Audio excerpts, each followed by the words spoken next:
എന്തുകൊണ്ടാണ് ഇത് ഈ സ്വാശ്രയ കോളേജിന്റെ കാര്യത്തിൽ മാത്രം ഒരു ചർച്ച ഇവിടെ നടക്കുന്നത് എനിക്കറിയില്ല. കാരണം കേരളത്തിന്റെ പുറത്തുള്ള സെൻട്രൽ യൂണിവേഴ്സിറ്റികളിൽ വരെ ഈ സംഭവം ഉണ്ട്.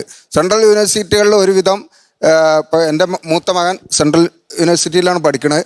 അവിടെ ഈ പേര് ചോദിച്ചിട്ട് അതിൻ്റെ അവസാനം സർനെയിം പറയും. സർനെയിം പറഞ്ഞാലേ അവർക്ക് ജാതി ഇത് മനസ്സിലാവുള്ളൂ, അല്ലെങ്കിൽ മതം മനസ്സിലാവുള്ളൂ. ആ രീതിയിൽ ഹോസ്റ്റലിൽ വേറെ പ്രൊഫസർമാരുടെ ജോലികൾ ചെയ്യിക്കുക, ഇങ്ങനത്തെ കുറെ സംഭവങ്ങളുണ്ട്. ഇതൊക്കെ സെൻട്രൽ യൂണിവേഴ്സിറ്റികളിൽ നടക്കുന്നുണ്ട്. പക്ഷെ ഇതിന് ഇന്ത്യയിലെ ഏറ്റവും ഉയർന്ന ക്യാമ്പസിൽ ഞാൻ കണ്ടെത്തിയാണ്. അത് ഏറ്റവും വൃത്തികേട് പറയാൻ കൊള്ളൂല.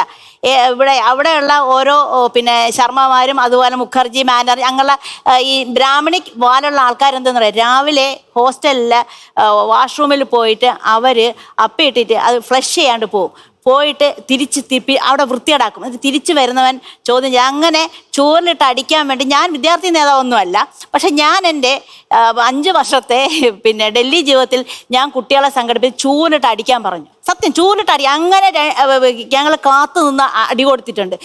അതെന്താണെന്ന് വെച്ച് കഴിഞ്ഞാൽ ഇപ്പോഴും എനിക്കുള്ളൊരു വിഷമം, ഞാൻ കുട്ടികളുടെ പക്ഷത്താണ്. കുട്ടികളെ സ്വാശ്രയ മാനേജ്മെൻ്റ് ആയാലും കുട്ടികൾക്ക് ജനാധിപത്യവും സ്വാതന്ത്ര്യവും അവർക്ക് വേണം. അതാണ് ഭാവിയിലെ പൗരന്മാരെ വാർത്തെടുക്കാനായിട്ട് ഇത്തരം കാര്യങ്ങൾ, വെറും കുറേ ആളുകൾ ഉണ്ടാക്കി വെച്ചിരിക്കുന്ന അക്കാഡമിക്കായുള്ള കാര്യങ്ങളിലും മാത്രം ശ്രദ്ധിച്ചിട്ട് കാര്യമില്ല. അതുകൊണ്ടാണ് ഇവിടെ പറഞ്ഞു എന്തുകൊണ്ട് 80ക്ക് ആവുന്നില്ല.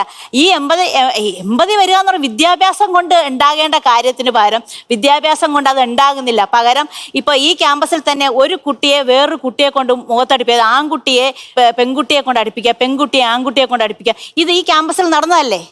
മെനഞ്ഞാന്ന് ഇന്നലെയൊക്കെ ആയിട്ട് പെൺകുട്ടികൾ വന്ന് ധൈര്യമായി പറഞ്ഞതല്ലേ?